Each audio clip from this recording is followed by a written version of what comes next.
ശീതകാല പച്ചക്കറി കൃഷിയിൽ 100 മേനി വിളയിച്ച് ശ്രദ്ധേയരായിരിക്കുകയാണ് കോതമംഗലം സ്വദേശികളായ വിരമിച്ച അധ്യാപക ദമ്പതികൾ. വീടിനോട് ചേർന്നുള്ള 1 ഏക്കർ സ്ഥലത്ത് നടത്തിയ കൃഷിയിൽ മികച്ച വിളവാണ് ലഭിച്ചിരിക്കുന്നത്.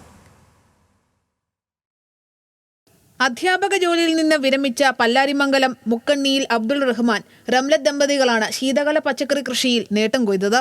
പല്ലാരിമംഗലത്ത് വീടിനോട് ചേർന്നുള്ള 1 ഏക്കർ സ്ഥലത്താണ് കൃഷി ഇറക്കിയത്. റംബൂട്ടാൻ, തെങ്ങ്, കവുങ്ങ് എന്നിവയ്ക്ക് ഇടവിളയായാണ് പച്ചക്കറി കൃഷി നടത്തിയത്.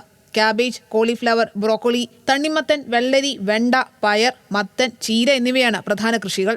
പൂർണ്ണമായും ജൈവ രീതിയിൽ പരിപാലിക്കുന്ന കൃഷിയിടം സ്പ്രിംഗ്ലർ ഉപയോഗിച്ചാണ് നനയ്ക്കുന്നത്.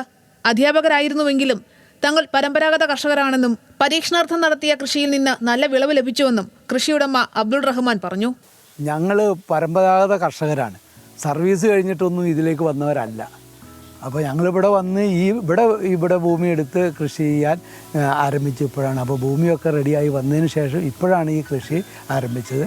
ഇതിൽ പിന്നെ റംബൂട്ടാൻ, അടയ്ക്ക, തെങ്ങ് ഇതെല്ലാം ഇതിൽ ഇടവിള കൃഷിയായിട്ട് അല്ലെങ്കിൽ ഇതിൻ്റെ പ്രധാന കൃഷിയായിട്ട് ഞങ്ങൾ ചെയ്തിട്ടുണ്ട്. അതിൻ്റെ ഒരു ഡെവലപ്മെൻറ്റ് കൂടിയാണ്. ശാസ്ത്രീയമായി സജ്ജമാക്കിയിട്ടുള്ള കൃഷിയിടം കാണാൻ അതിമനോഹരമാണ്. വിത്തിടൽ മുതൽ കൃഷിയുടെ മുഴുവൻ പരിപാലനവും ഇവർ തന്നെയാണ് നിർവഹിക്കുന്നത്. പഞ്ചായത്തിന്റെയും കൃഷിഭവന്റെയും സഹായവും ഇവർക്കുണ്ട്. സമഗ്ര പച്ചക്കറി കൃഷി വികസനത്തിന്റെ ഭാഗമായി നടത്തിയ ക്യാബേജ്, കോളിഫ്ലവർ കൃഷിയുടെ വിളവെടുപ്പ് ഉദ്ഘാടനം ഗ്രാമപഞ്ചായത്ത് പ്രസിഡന്റ് ഖദീജ മുഹമ്മദ് നിർവഹിച്ചു. ഒരു മാതൃകാ കൃഷിത്തോട്ടമാണിതെന്നും ഇതുപോലുള്ള കൃഷികളെ പ്രോത്സാഹിപ്പിക്കാൻ നടപടി സ്വീകരിക്കണമെന്നും പഞ്ചായത്ത് പ്രസിഡന്റ് ഖദീജ മുഹമ്മദും കൃഷി ഓഫീസർ EM മനോജും പറഞ്ഞു. ന്യൂസ് മലയാളം, കൊച്ചി.